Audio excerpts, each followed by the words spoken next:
What's up, everybody? Welcome to the ReCoop. I'm your host, Cooper Daniels, and today is Friday, January 31st.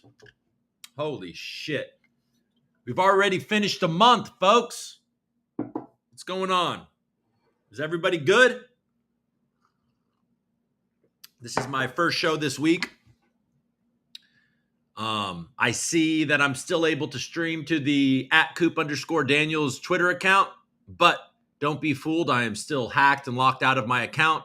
It is only Restream that keeps me connected to that account. So, hey, if you work at X and you need proof that this is my account and I need access to it again, maybe this proves it. Maybe not. Maybe not, folks. Starting to give up on old X ever giving me my account back. Trying to figure out how to TikTok. I mean, I got some work to do, folks. I got to keep it funny, current. We'll see how it goes. So far, I'm on today is day 3. And I'm up to like 20-something followers and almost 100 likes. Would you follow me over there at the ReCoop, okay? I'm going to keep on trying to make current content, and I'll try to keep it funny. But meanwhile, we're still on YouTube. I'm still going to be making videos over here. I'm going to be doing this on, I'm going to be doing recorded videos. We're going to get back to the origins of the ReCoop a bit, and that's okay. I'm excited about that. We're still going to stream at least once a week. Friday seems to be a day that makes sense. Maybe we'll do more. We'll do interviews. We'll do all the things. How's everybody doing? Anybody in the chat? Anybody want to chat with me? There we go. What's up, Kenrick? Nice to see you. Hello back. Mort's here. What evening to you? I hope you enjoyed. I only know breakfast foods. I don't know. Fish and chips. I hope you enjoyed a nice fish and chips tonight, Mort. I don't know what you eat. Kenrick, Coop. Yes, sir. Wasabi, Coop. What's up, GFY? And Rumi's in the building. Love you back, Rumi. Hi, how are you? Let's go. Alt season. Everybody's giving up, aren't they? Oh, you need to be only Bitcoin. Oh, it's over. There's going to be no cycle. Oh, is this the top? Is this the top? Bitcoin at 100. Oh, ETH is dead. Shut up. Just shut the fuck up. That's not it, dude. That's not it. That's not how this works. And today, our friend Ethereum started to show a little bit of life. And now if you're in one of these other cryptocurrencies that an alt season would provide value to, you should be happy to see Ethereum run. Even if you don't own it, even if you don't believe in it, even if you think it's a dinosaur, whatever it is you think, you should be excited to see ETH run, because if it starts wildly outperforming Bitcoin, then all of our friends will too. I do think that memes will have another run, but personally, and this is just who I am all the time, but still, I think that memes really had a moment. And I think they're going to take a back seat to utility, to be honest. On ETH, you might be thinking about Link. You might be thinking of Aave. These things have been running a bit because of Trump and World Liberty Financial. But there's certain things, folks. Algorand is really starting to feel, there's starting to be a vibe around Algorand again. People are stacking. I'm not even running a node. Something that I've wanted from the beginning. The main thing, because I don't even have, I can't do it. Because what if I'm running a node and it ruins my internet? I don't know. That's what I'm worried about. Nobody else is worried about that. Your internet's fine. What am I worried about? I have very high speed internet. Anyways, Okay, so these are the things that you need to do for me. You need to follow me on TikTok at the ReCoop. You need to subscribe and like these videos on YouTube, because at this point, am I ever going to get my X platform back? I don't really know.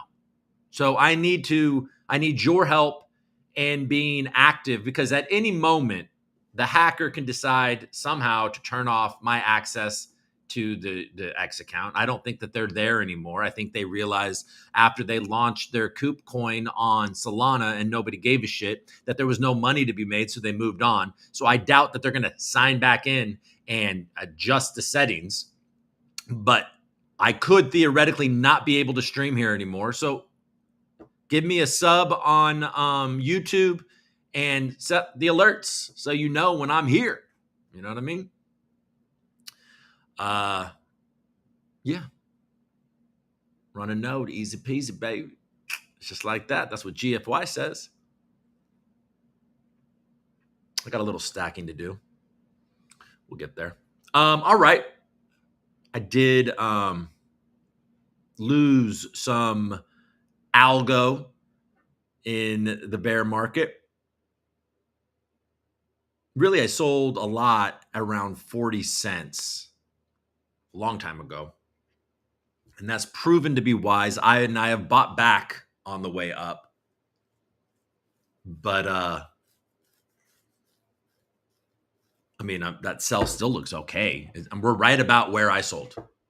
So am I just going to fucking ape back in right where I sold so long ago? I got some, you know what I'm saying? Anyways, let's move on. All right, let's go. He says that my internet will be fine. Don't worry about it. Chicken wrapped in bacon with new potatoes and veggies. Hey, a little, got any cheese on that? Is that like a chicken cordon bleu?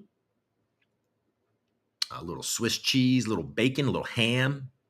Sounds good to me. I like some potatoes and veggies. Internet, run a node, easy peasy. Let's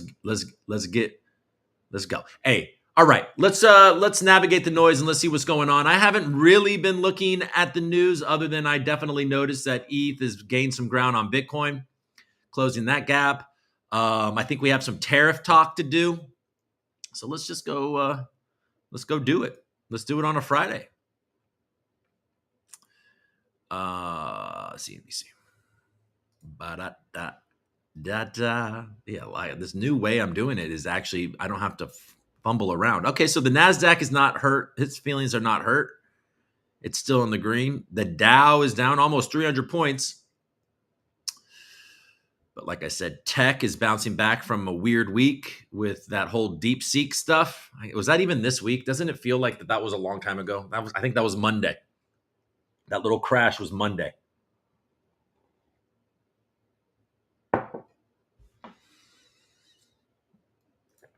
Oil is in the green, but looking pretty sideways. Natural gas is at 3. That's bouncing around a lot. Gold and silver are in the red, but they have run since the last time I looked.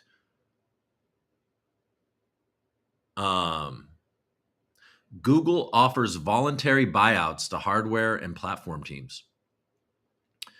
Looks like Google got the Doge memo. Got to be more efficient. Gold's over 2,800, folks. And silver is over 32. So put that in your pipe and smoke it. All right. Tariffs on Canada, Mexico, and China begin on Saturday, White House says. Well, we gotta read about that.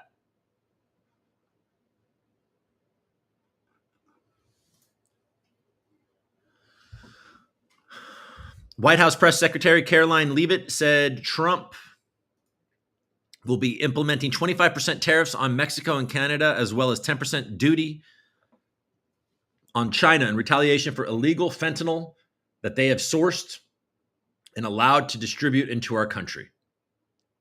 So it's all about fentanyl. I mean, it's been a long-standing position of mine that fentanyl has been one of the most brilliant acts of war by China against the United States.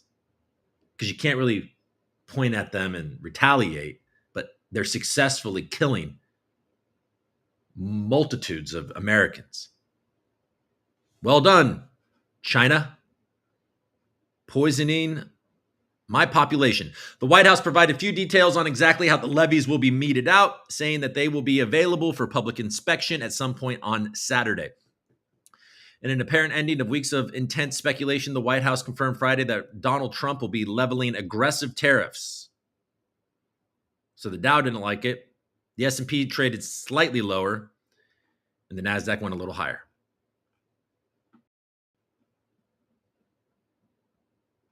These are promises made and promises kept. I think a lot of people were hoping that he is bluffing. I think a lot of people also think that just some mild concessions from those countries will get those tariffs gone. But we got a new president that is, is known for the art of the deal. So he's going to come out hard and try to negotiate something. Together, the U.S. does about $1.6 trillion in annual business with these three countries. Trump is seeking to use the tariffs as both bargaining chips and methods to affect foreign policy changes, specifically the immigration and drug trade issues. We've got the Super Bowl coming up, and eerily, the amount of people that fit in the Superdome are almost exactly equal to the number of people dying every year here in America from fentanyl. And that comes from China and Mexico. This is why we have these kinds of discussions. Economists worry that tariffs could reignite inflation at a time when it appears price pressures are beginning to abate. The Commerce Department reported Friday that an inflation reading closely watched by the Fed rose to 2.6% in December, but the details in the report appeared more positive. It will be very important to have a better sense of the actual policies and how they will be implemented, in addition to greater confidence about how the economy will respond. Booyah kasha. All right.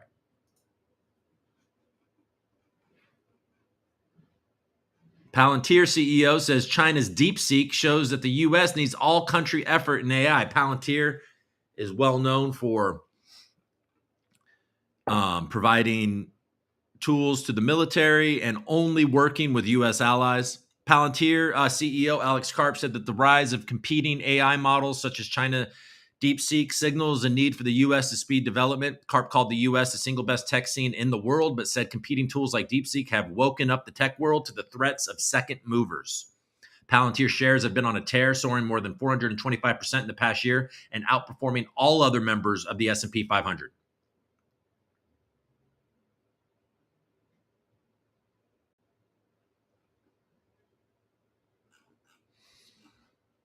So they're calling for an all-out countrywide effort.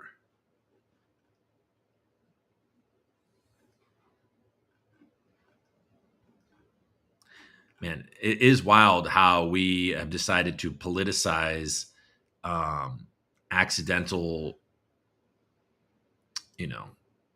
American Airlines plane crashing into a military helicopter. It's just kind of like, bros and bras and gals, everybody, chill the fuck out. Key Fed measure shows core inflation at 2.8%, in line with expectations.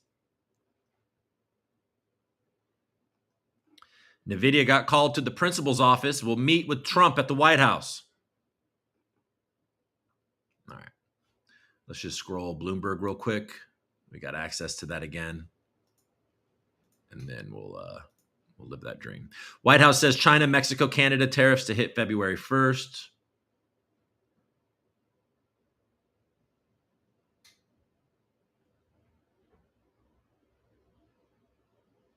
JP Morgan plans $4 billion gold delivery in U.S. amid tariff fears.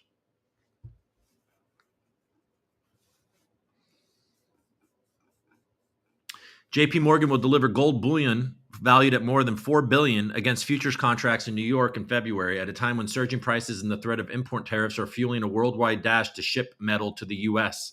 The bank, which is by far the world's biggest bullion dealer, was one of several institutions to declare plans on Thursday to deliver gold against contracts traded on the CME Group's COMEX that will expire in February. The delivery notices, which total 30 billion troy ounces of gold, were the second largest ever in Bourse data going back to 1994. Fears of imminent tariffs on imports following the election of U.S. President Donald Trump have caused prices for gold futures on COMEX to surge over spot prices in London. Spot prices shot to record highs this week, but the additional premium on COMEX has created a lucrative arbitrage opportunity for the handful of banks that can quickly fly bullion between key trading hubs. Similar pricing dynamics have emerged in other COMEX contracts too, and the disparity has become so large that traders have started flying silver into the country. The precious metal is usually too cheap and bulky to justify the cost, and one industry veteran says it's the first time they've seen it happen. While millions of ounces of gold trade every day, typically only a small fraction of that goes to physical delivery, with most long positions being rolled over or closed out before they expire. The exchange is often used to hedge positions in London, the largest trading hub, with banks offsetting longs with paper short positions in New York. Since the day of the U.S. election, though, physical inventories in the exchange's depositories have swelled by 13 million ounces, around 38 billion of gold. It is unclear whether J.P. Morgan or other banks were delivering bullion physically to take advantage of an arbitrage opportunity, or were simply using the deliveries to exit existing short positions. Folks, for as long as I can remember, people have been talking about how J.P. Morgan, the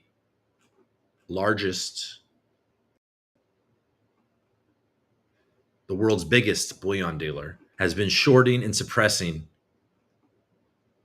gold and silver's price. It is unclear whether J.P. Morgan or other banks were delivering bullion physically to take advantage of an arbitrage opportunity, or were simply using the deliveries to exit existing short positions. This could mean that gold and silver go parabolic. J.P. Morgan issued delivery notices for 1.5 million ounces of gold to meet physical delivery for the February gold 100-ounce contract, with deliveries on February 3rd. That accounted for roughly half of the total to be delivered.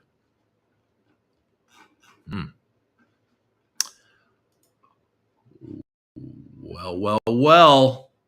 Where are we headed? If gold just starts going psychotic, Bitcoin is going to try to keep up, and the idiots will win, folks. Affectionately, I refer to us as the idiots.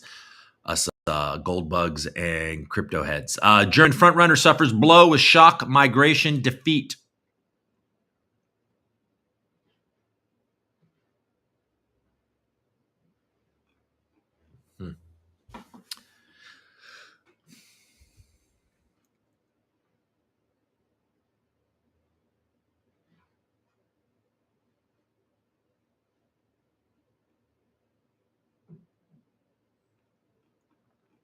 Intel's got to be one of the saddest failures of United States innovation. They need to get that shit together. All right. What about crypto news? You guys into that?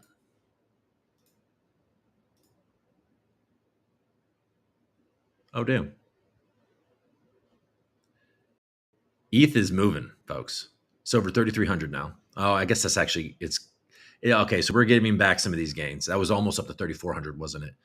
Bitcoin is now once again moving down to its $100,000 peg, which shouldn't depress us too much, folks. Don't be too depressed about $102,000 Bitcoin and $3,300 ETH, even though ETH needs to catch up. Catch up, brah. All right, let's keep going. Look at this man. Get out of my screen. Oh, shoot. Old Trumpy poo-poos. Sorry. What am I fucking saying? I'm out of it. I've been waking up. I haven't been drinking. I made it through January without drinking, folks. Had a little fallback on the no drinking over the holidays, but I made it. I'm not going to drink tonight, even though it's Friday. It'll be tempting, but I'm not going to drink tonight. Made it through January. Don't feel all that much better. It's not, I do feel a little more motivated. I haven't given up everything, though. Amen. Got to keep a vice, bro. All right. Trump tariff promise snuffs out Bitcoin rally for second consecutive day. The White House confirms sizable tariffs on Mexico, Canada, and China will go into effect tomorrow. So The crypto industry is going to be the only game in town all weekend while all this shit goes into effect, which can mean different things.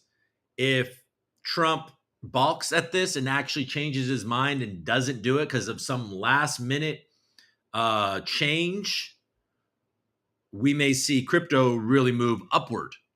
Now, if he actually follows through and these tariffs go into action and there's no news until Monday, either way, then we could see further downside pressure. Good luck guessing what the most unpredictable president, definitely of our lifetime, will do.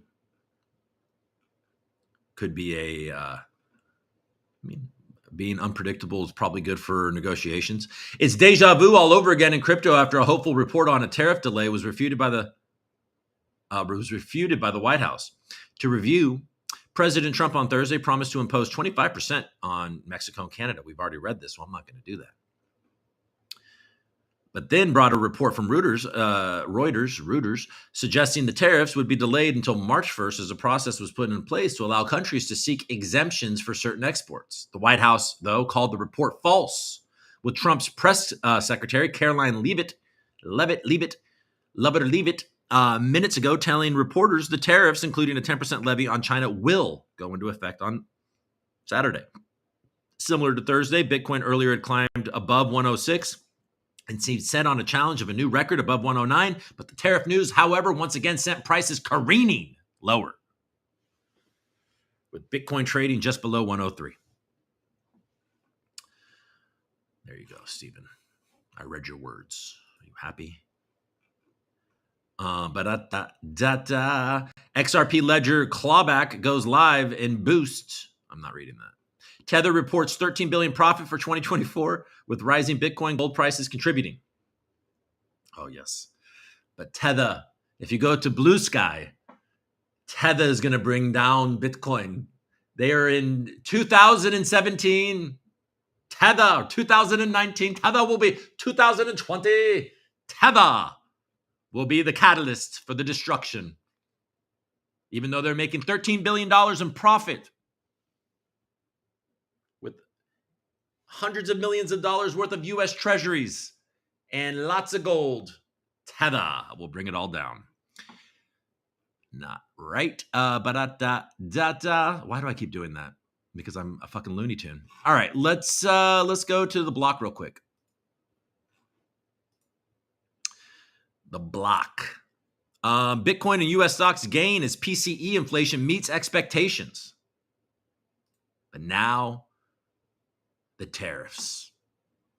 Enters the tariffs. I need my microphone back. I feel more official when I have my microphone. Grayscale launches Dogecoin Trust, calling meme coin tool for global financial inclusion.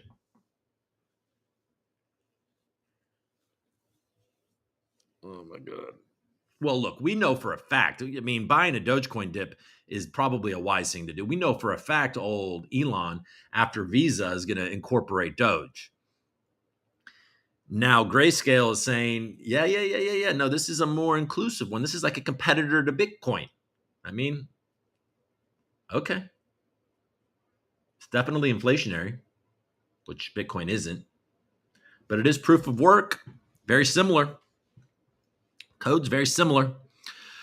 Bitfarms is the latest Bitcoin miner to explore AI HPC alternatives. Don't care. Oh, Elon Musk's dad seeks to make $200 million from Musket meme coin. UK gang jailed for crypto extortion. So Elon Musk's dad is trying to profit off meme coins. It's the top, folks. I guess we can read about Tether. Sorry for keep on saying it like that. Tether's profits for 2024 surpassed $13 billion as well as $6 billion in the year's fourth quarter. The firm also saw its direct and indirect exposure to U.S. Treasuries hit a record high of 113. What did I say? Million, like a fool. 113 billion. Tether's profits for 2024 surpassed $13 billion, according to fourth quarter and year-end attestation published Friday that was reviewed by the independent accounting firm BDO. The firm's CEO, Paolo Ardoino, Ardoino noted that Tether generated $6 billion in profit just in Q4. Tether also saw its direct and indirect exposure to U.S. Treasuries hit a record high of $113 billion. It issued $23 billion in USDT, bringing the year-end total to $45 billion. The firm's excess reserve buffer also broke past $7 billion. After commenting on the firm's performance, Paolo Ardoino wrote on the social media platform X that the stablecoin issuer plans to launch new products across artificial intelligence platforms, telecommunications, education, and other areas. All right, then. Ba-da-da-da-da. You guys ready for prices? Let's look at prices, even though we're seeing that there is a bit of a correct back down. Fell off a little bit of a clip there. Get out of my fucking thing. Where is... All right. Oh, these are just memes. Let's get off that. All right, that's the scene that we wanted. Oh shit, Musket up almost 300%. All right, so we're neutral in the fear and greed. Market cap's at $3.5 trillion for the entire industry. Bitcoin is at 102. It's down 4% in the last 7 days, 3% in the last 24 hours, and 2% in the last hour. ETH is up 2% in the last 24 hours, but it's ticking down. It's outperforming Bitcoin. That is important to note. Market cap's at 400 billion. Volume is high for ETH compared to Bitcoin. So there's a bit of a closing of the gap here, folks. This is something that is very important because this will move fast. XRP is hanging out at $3. So we got a lot of red right now. So we started with some green and now it's going back down. So Dogecoin is not reacting to that news, even though it is number 8 of all cryptocurrencies at about 33 cents. But yeah, once Elon incorporates this, imagine the energy. And that should be, I mean, he's becoming more and more hated. I don't know. How is X doing?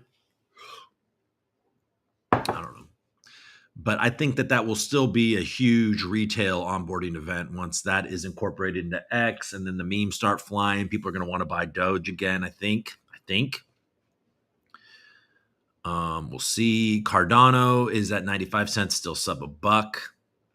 Chainlink is hanging out about at $25. So ETH looks like the ETH green 24 hours, Tron green 24 hours, which is a copycat of ETH.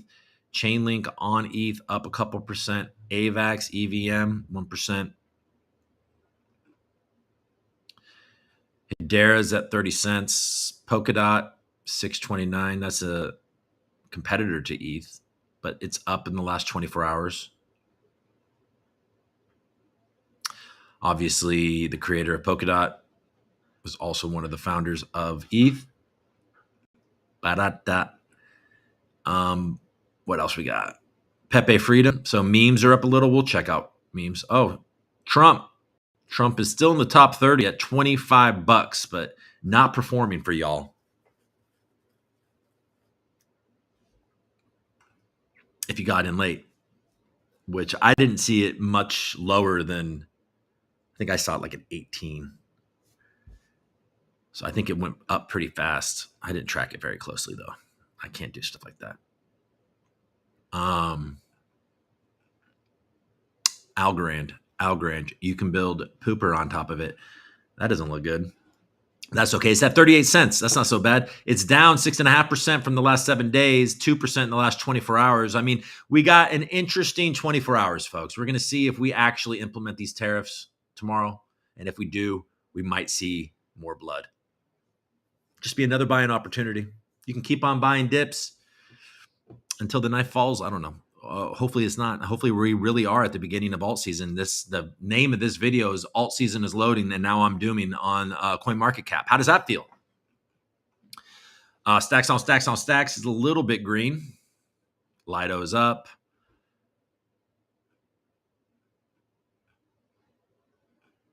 How was Sol?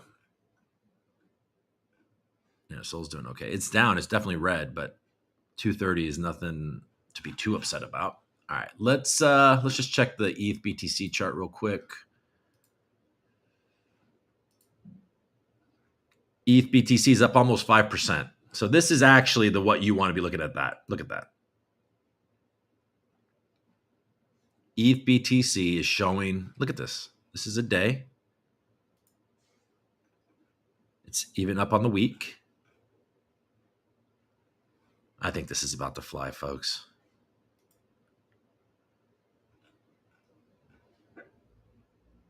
I just think. I mean, it's certainly going to get it back up to here. I don't know. I feel good about that trade, and I'm in it. All right, let's go to Vestige for my homies. All right, so we got Algo at 38 cents. We saw that. We got Monco. Oh man, it's sub 5 million market cap. I haven't been checking. So a little bit of the air taken out of the balloon of Algorand memes. Oof. The ball sack dropped. That little baby was born. Wee! And then his balls dropped. Whoa. Oh, little baby erection here. Oh, look at you. You got go pee-pees? I'm cracking myself. You got go pee-pees, ball sack? Look at that little fucking baby dick. All right, sorry. Can you tell I have 4 fucking kids? Okay, let's keep on moving. Deal with it. Deal with it. Deal with it. Yeah, deal with it, brah. 100%, $86,000 mark. I don't even know what this is, but it looks like it's. Oh, yeah, this is Jorge's thing. Yeah, it's probably hard to launch right now on old Algorand. So Tiny. How is this Busk thing still on page 1? I think it's got a lot of volume. I mean, it's got a lot of TVL, I guess. Some of this stuff is red, green.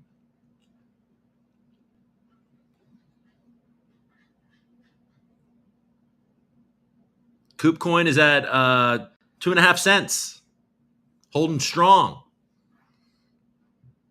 Coup is for the gains and the things you're going to get.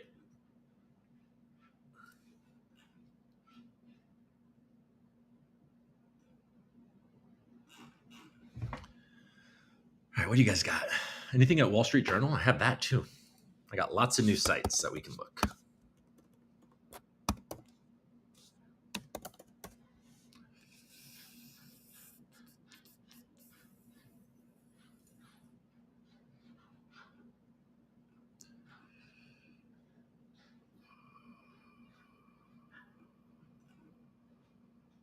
Shouldn't say that. Washington's jam-packed airspace has led to warnings for years. Your mom's led to warnings for years.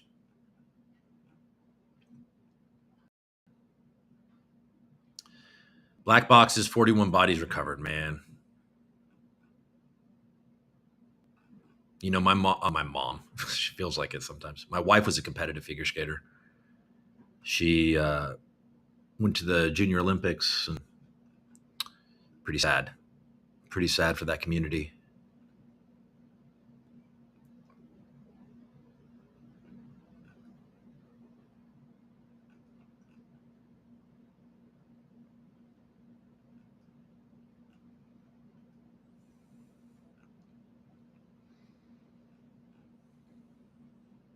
Oh shit, what's this?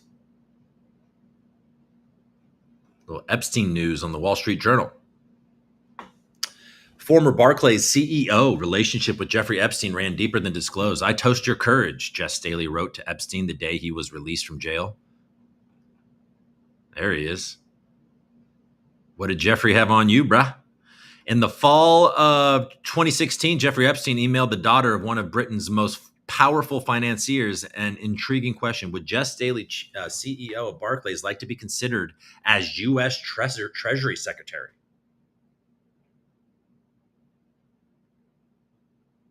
I mean, Jeffrey Epstein, in the fall of 2016, what is this, when Trump was getting elected?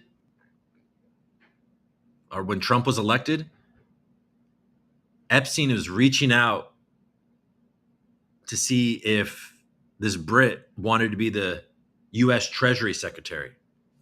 He said, not yet. The emails revealed in a filing by the UK's main financial regulator Friday are among dozens detailing the relationship between Staley and Epstein over more than 15 years.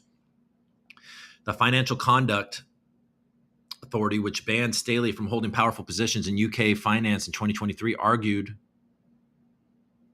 he misled both Barclays and regulators about the nature and timeline of his relationship with Epstein. The UK regulator asked Barclays about Staley's relationship with Epstein after the disgraced financier's arrest in the US in 2019. Prosecutors indicted Epstein in the US on federal sex trafficking charges. Staley disputed the ruling, and the two sides will slug it out in front of London's upper tribunal over several days in March. Some of the leading lights of British finance, including Bank of England's governor, Andrew Bailey, are expected to testify. Key arguments the FCA plans to make: Staley maintained communication with Epstein after becoming Barclays CEO in 2015, using his daughter as a go-between, and that his relationship was deeper and more personal than Staley portrayed. Staley's lawyers denied in a filing that their client had acted without integrity. They said the FCA ignored the time that elapsed between some of Staley's interactions with Epstein and the period after Epstein's arrest in 2019, when the then Barclays CEO was questioned about the relationship. Barclays declined to comment, blah, blah, blah. The FCA filing, I owe you much, and I deeply appreciate our friendship. I have few so profound. I owe you much, and I deeply appreciate our friendship. I have few so profound, Staley told Epstein from the latter's ranch in New Mexico in late 2009. The FCA's filing draws a correspondence supplied by the latter's estate, as well as evidence that emerged when JP Morgan sued Staley in the U.S. in 2023. Free and home, Epstein emailed a group of confidants the day he was released from jail in Florida in 2009. I toast your courage, in the reply from Staley the same day. In a deposition, Staley described Epstein as a business friend. They were close friends. In late December 2009, Epstein sent Staley an email with no text but an image of a woman's face attached. In 2015, after leaving JP Morgan, but before joining Barclays, Staley took a flight on Epstein's plane to an island Epstein owned in the U.S. Virgin Islands. The FCA said this contradicts Staley's claims to Barclays officials that he had taken one earlier flight on Epstein's private plane. Thanks for the flight and thanks for the lunch. Your place is crazy and special. It has a warmth and silliness that makes it yours. I count you as a deep friend. After becoming CEO of Barclays that December, Staley remained in contact with Epstein using his daughter Alexa as an intermediary. In their filing, Staley's lawyers denied this. In preceding years, Staley had thanked Epstein for career advice he provided to Alexa. Staley's lawyers said in their filing the emails don't prove the two financiers communicated using Alexa Staley as a intermediary. Epstein died in jail in 2019. In 2023, the FCA fined Staley $1.8 million, equivalent to $2.2 million, and banned him from holding any senior position in the financial industry. It ruled he had misled Barclays and regulators by both downplaying how close he was to Epstein and saying they had dropped contact well before he joined the British lender in 2015. JP Morgan settled with Staley in 2023 without disclosing the terms. In a separate deal, the bank agreed to pay $75 million to settle a lawsuit alleging it had helped Epstein's sex trafficking.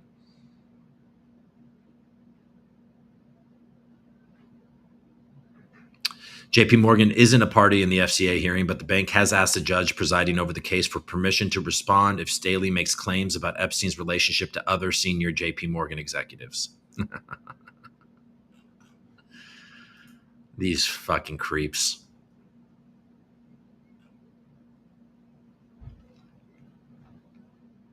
Yeah, dude. Look.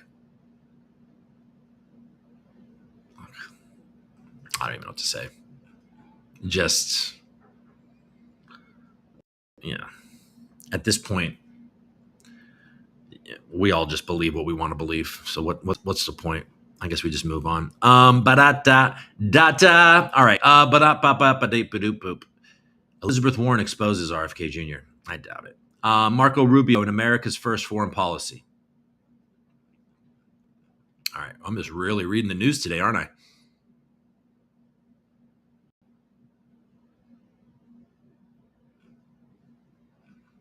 All just really reading. I got so many options. We could go to Barron's if we wanted. We could go to Investor Business Daily. We're not going to do that. I'm not going to bore you with that. Is anybody here? Anybody in this room? Coop, what's up, Coop? Hi, Coop. Hello, evening, Coop. LB, what's going on? Chicken wrap, we already did that. Cheese in the middle. Cheese in the middle. There we go. Hi, Coop. What's up, Victor? Diano Dragon, this cycle has been ass. Retail don't have any money. That's true. We don't have any money to buy the dip.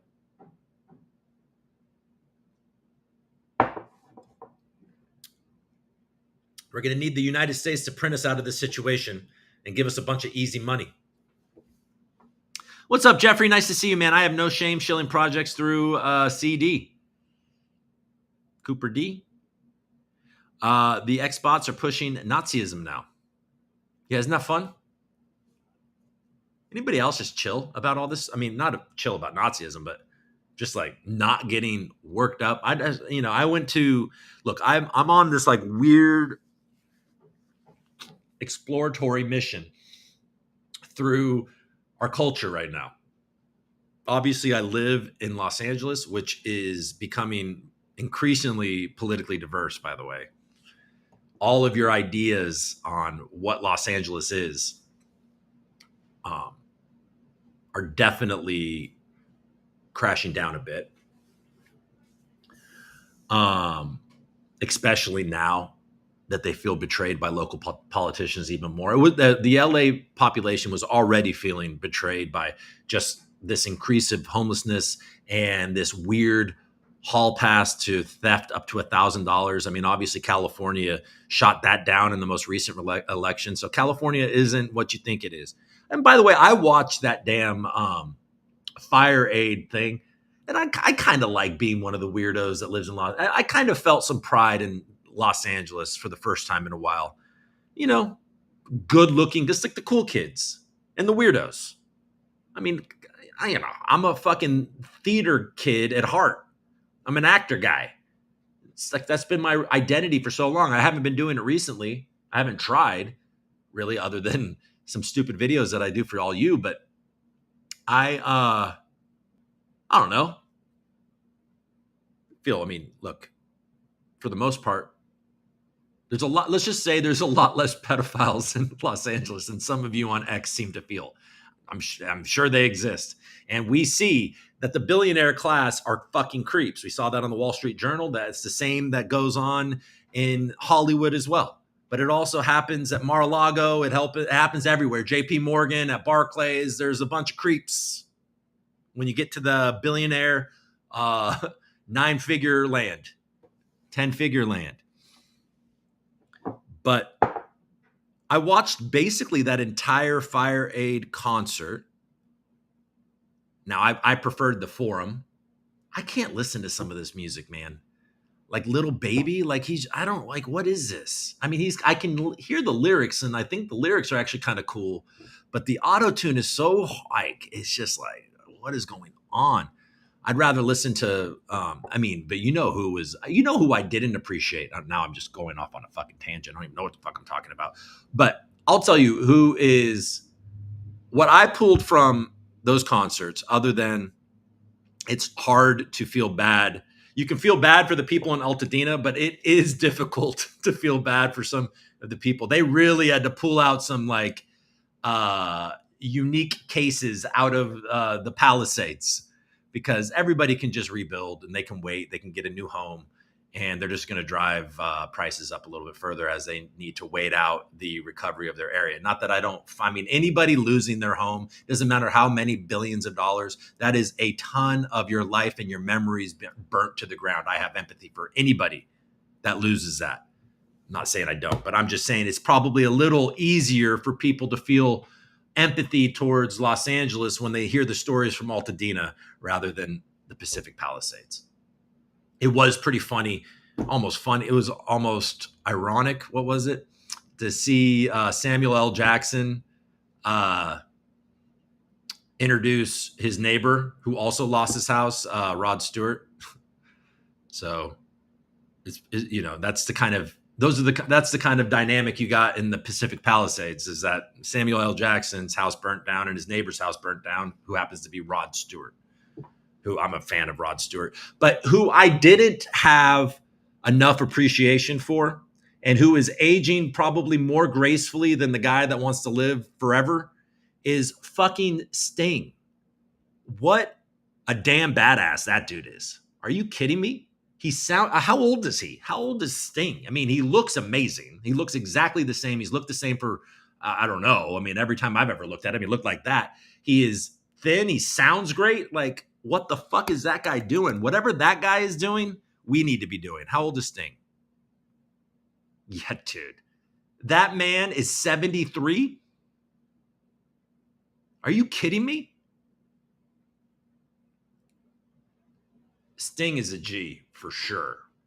Of course I know the songs, and I thought the songs were cool, but as a kid, kind of growing up, they were cool. I don't know, but I didn't have enough appreciation for that dude for sure. Anyways, all right.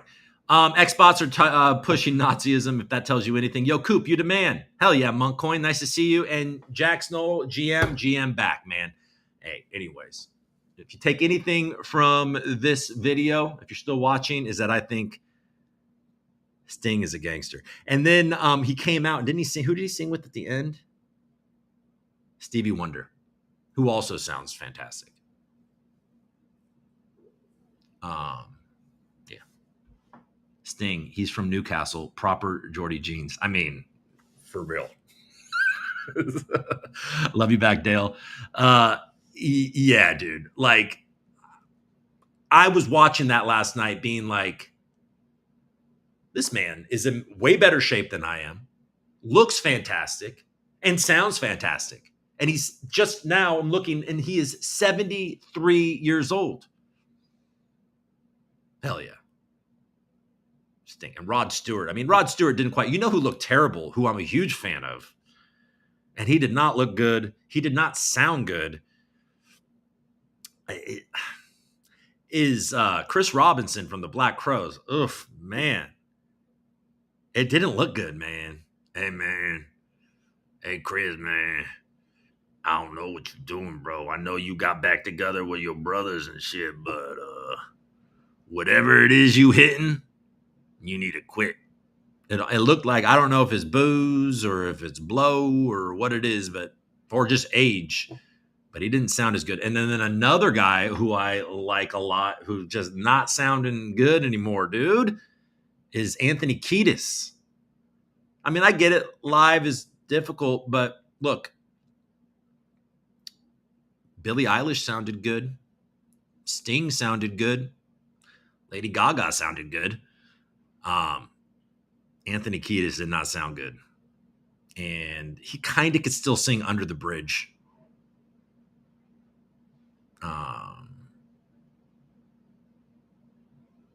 I sort of enjoy, though, also the aging rocker that still has swag. So I guess Chris Robinson kind of, I don't know. It just looked too bad. It looks like too unhinged. Rod Stewart looks like a crazy old like showman, but he's still got that, like, you could tell if you were at his house at a dinner party, he has a lot of charisma. What am I talking about? Anyways, all right, guys. Little Babies from Atlanta, I think. Atlanta hip-hop is played out, in my opinion. California hip-hop is top tier. Yeah, I like that classic. It's funny to hear my son, who's 10, and I let him listen to too much rap at this point. He's in those gyms. They're playing rap. Like, he's a basketball player. He's going to listen to rap. You know what I mean? And he definitely prefers rappers that enunciate. Like, he really loves Eminem. He, as a kid. So I'm just, from my perspective, he also has to listen to the shit that I listen to. So but he likes like rappers that enunciate and you can hear. He likes some of that old school stuff. Like, he was not, like, I thought maybe he'd like UGK, He did not like Pimp C. He preferred Bun B to Pimp C, which when I was a kid, it was way more to the side of Pimp C to Bun B. But Bun B has he likes his voice more and you can understand him better. Anyways, what are we talking about? But yes, I agree with you, Rumi, that California is top tier. Yeah, Atlanta. Yeah, just give us like who is, but Kendrick is over here now. Who else are some like hot California current rappers?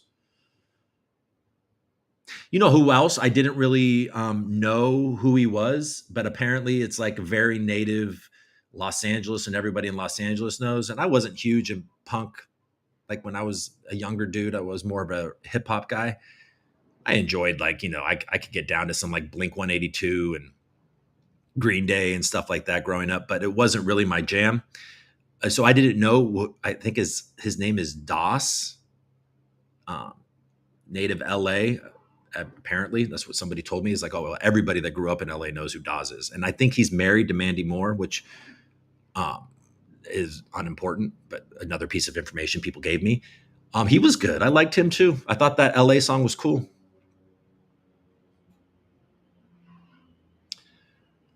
Yeah, I don't know. It's weird, It's like a very weird place, California, because taxes are obviously high. The politicians are obviously unhinged. The voting bloc is pretty monolithic, even though we've definitely voted for Republican governors in the past. I mean, Ronald Reagan, uh, Arnold Schwarzenegger. Moderate Republicanism can definitely survive here. I think we could probably use one of those guys to come through. Some common sense, like how LA could have used Rick Caruso. But I mean, I grew up here. I was born here. I lived in New York for 10 years. Was born in Northern California, and now I've lived in Southern California. I've raised a family. I've had a bunch of kids in Southern California. People are generally pretty nice and helpful. I don't really, there's a monolithic thinking. You got to be careful. I'm not very careful because I'm pretty confident in my apolitical nature. I'm political, but it's just, I don't heed to either side. I won't. I've gone through stages on both sides, really. But as I am now, I just want things to make sense. You know what I mean? And yeah, I'm not part of your cult. Certainly not part of any woke cult. Certainly not part of any weird, like regressive Nazi cult, which I don't think they are, by the way. But I think there is like this weird, like, look, like it just because somebody's black, Latino, or a woman or whatever doesn't mean they're incompetent. Jesus Christ, like, fuck. Are you trying to get nobody to like you? You just won a landslide election. Why are you so desperately trying to get people to look at you and think, oh shit? There's going to be good. I think this is going to be an interesting 4 years. Hopefully we swing back this pendulum away from this woke nonsense and this idea that merit doesn't matter. And diversity is our strength. I think is also like there is some truth to that as a nation, but there's also truth to what that guy said about the military. Diversity is not the strength. It's unity that's the strength. But we'll see. We'll see how everybody feels about all this shit and see how it goes. I'm in the Coup cult. I'm the leader of the Coup cult. I'm not even the leader of the Coup cult. I don't even think I'm the most important voice in the Coup cult. I'm certainly not the most important voice in the Coup cult, actually. We all know that. If economic power is indicative of your power in the Coup cult, I'm a lowly peon, highly correlated to gold and silver.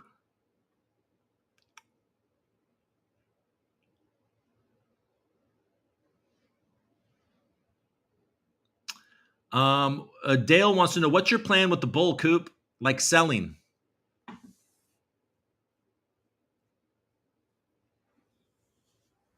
Yeah. I mean, Dale points out a good point, right? Like, it's always fun to be so rich for a short amount of time, but then if you don't sell and realize your profits, then you never make any money. You must, and I've been guilty of being stupid about this too. One thing that you must do is, when it comes to the stupider shit that maybe you don't think is so stupid, but like meme coins, you have to be taking profits. You have no idea when that's going to be. I mean, we just saw a bit of a rug on memes, and they seem to be building back up. So if the money is going, but if money tightens and we enter into a recession, like meme coins and the infinite amount of tokens being released in this industry are going to get decimated. And we'll be lucky to see real utility projects for this industry continue to have any strength.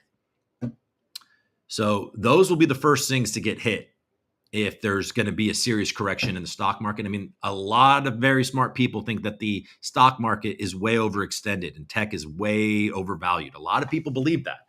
Now, I'm not dumb enough to buy into what they try to tell you on CNBC and on the Wall Street Journal.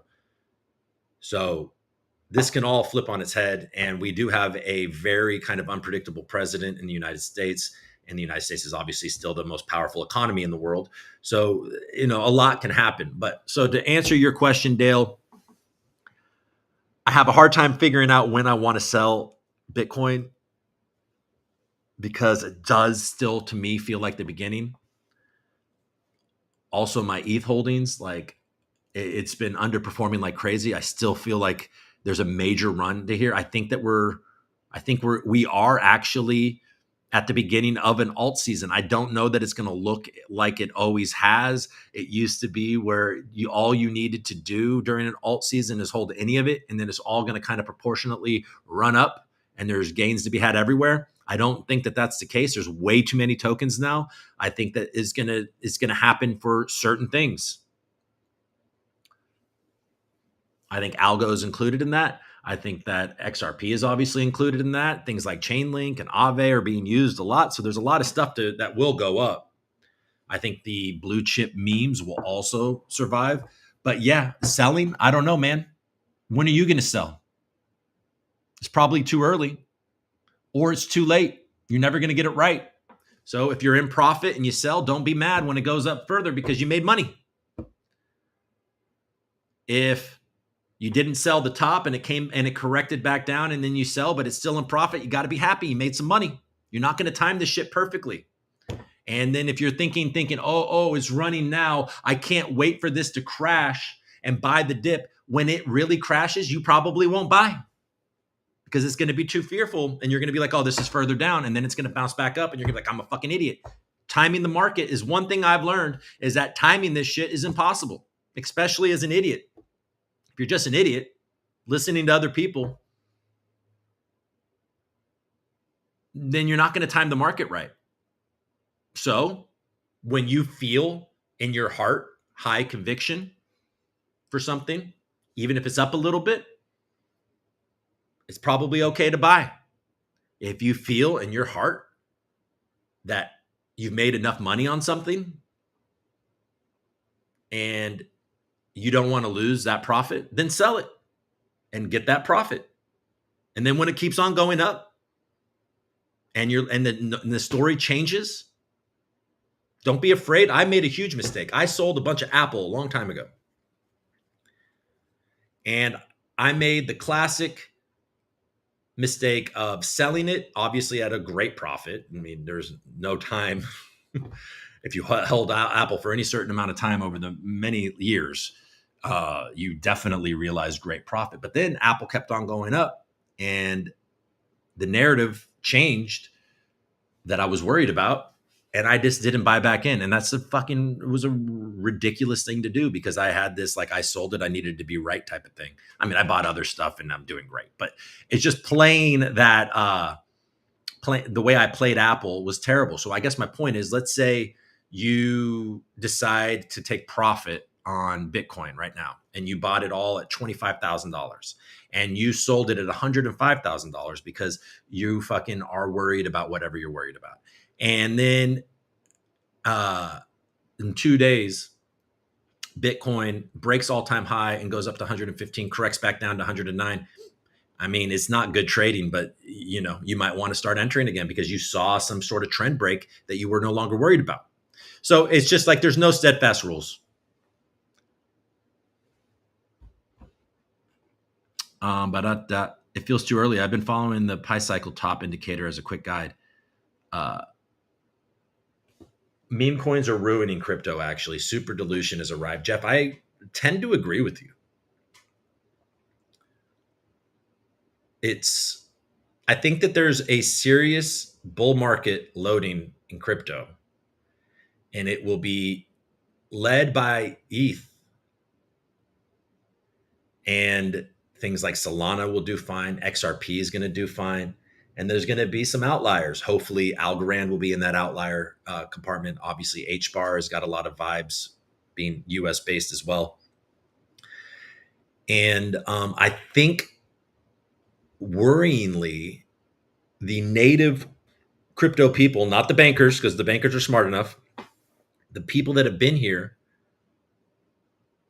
I think that they're just fucking PvPing memes.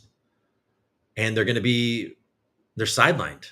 I think that you see it when Bitcoin is at 106,000, but memes and certain altcoins are getting crushed, and you see no euphoria on the timeline. It means that nobody owns Bitcoin. So you guys are conceding this to countries, institutions, and governments and all this shit. So you can fucking trade fart coin and fucking ball sacks. And then when all of that shit removes tons of market cap and you get wrecked and you've got 0.003 Bitcoin because you forgot to sell it and you've got 0.9 ETH, 0.3 ETH, you might regret it. You can't have a high confidence for holding any of this shit. You can create narratives, you can create narratives about like things like, let's say Monco has a story to tell. Like, this is an Algorand meme if you're not in the Algorand community. It has decent art, it has a good community, and it has a story to tell. Like, hey, you saw what Kakenu did for AVAX, you saw what Snek did for Cardano. This is Monco's going to be the Monco for Algorand. You can see that. And I mean, I own some in the event that happens.